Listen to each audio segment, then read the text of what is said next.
Rasheed, you tell me, is it a fair comment to make that the reason why this Maharashtra landslide has happened for the BJP is because of a tremendous Hindu assertion which is now being re-emphasized in the state?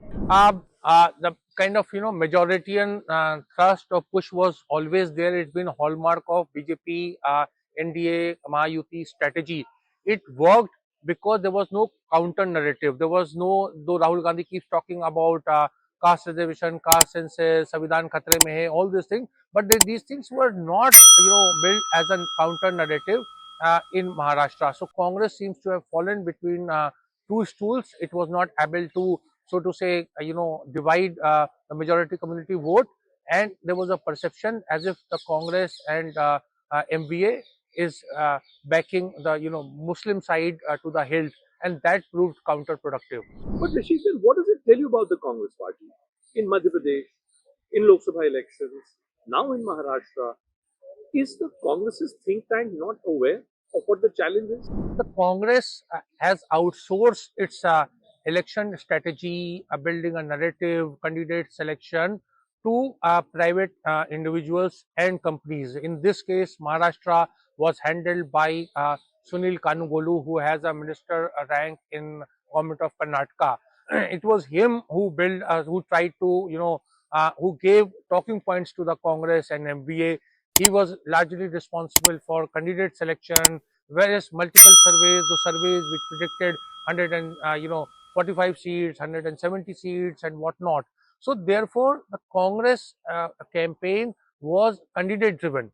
It had very little to do with the party, whereas the BJP, the Sangh Parivar or Mahayuti, whatever you want to call it, went door to door. They approached Dalits who had voted for the MVA during Lok Sabha elections, Adivasis, OBCs, Marathas. So there was a great sort of exercise below the radar, and the Congress kept thinking that because they have done well in Lok Sabha, they will automatically win. So in terms of man hours, efforts, ground level reality, Congress was, or entire MVA was largely candidate driven rather than party driven. Where do you stand, Rashid, on this question that in Nanded Lok Sabha, in the Lok Sabha seat, the Congress wins, but in all the assembly segments, the Congress loses? What does it tell you about voting behavior? Very strange, paradoxical, politically speaking, very difficult to explain.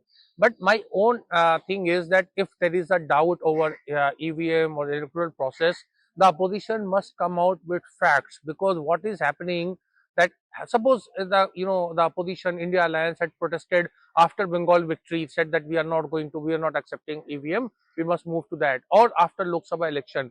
You see, the EVM opposition to EVM is a very ill-timed, I would say, and therefore it makes no sense.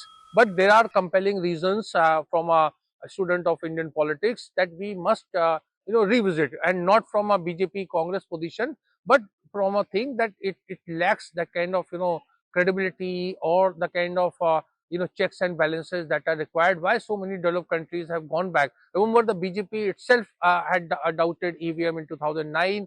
Mr. G. Well Narasimha had written a book, Mr. Advani had written a letter. All this is a whole legacy of opposition to EVM by various political players. Rashid, you're also a well-known author. You track the Congress party so closely. Please tell me, what does this Maharashtra result do to the Gandhi family? Maharashtra elections have brought Congress, Rahul Gandhi, the entire Gandhi family, and I would say India Alliance back to pre-June 4, 2024, which is in a nutshell crisis of confidence.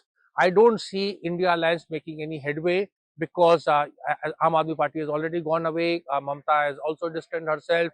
Now it's a matter of time before Uddhav Thackeray and Sharad Pawar, kings without kingdom, they will also part way with it. So there is a very bleak future. The Congress can draw that strength from Priyanka Gandhi. Priyanka Gandhi has come back to has won her first elections in Vineyard. So Priyanka Gandhi आई है, नई रोशनी लाई है, but there is no Nai Roshni. So therefore, unless the Congress brings a sweeping changes in the AICC secretariat, develops its own election management mechanism away from likes of Prashant Kishore, Naresh Arora, or Sunil Kanugolu, I don't see Congress making any headways. As it said, it's like the last days of the Mughal Empire. Very few people remember what happened after the death of Aurangzeb and till Bahadur Shah Zafar, a gap of 150 years. So that kind of, you see, the Mughals were rulers, but they had no respect. They had no sort of aura. That Iqbal was over. Therefore, the Congress grace within the India alliance and in the eyes of public masses, media, intelligentsia is falling, and I think the Congress must smell coffee and come out of it. At least admit what is gone wrong. The rootless wonders like Jairam Ramesh, Surjewala, KC Venugopal, they should be sent to retirement, forced or otherwise, and a new generation should come, and Congress must become as a co-equal to Mamata Banerjee and others. It was a great pleasure speaking to Squirrel and my friend Bhupendra Chaubey. I think this is one platform that is very, very different, non-partisan, and at the same time very sort of even-handed and informative. Thank you.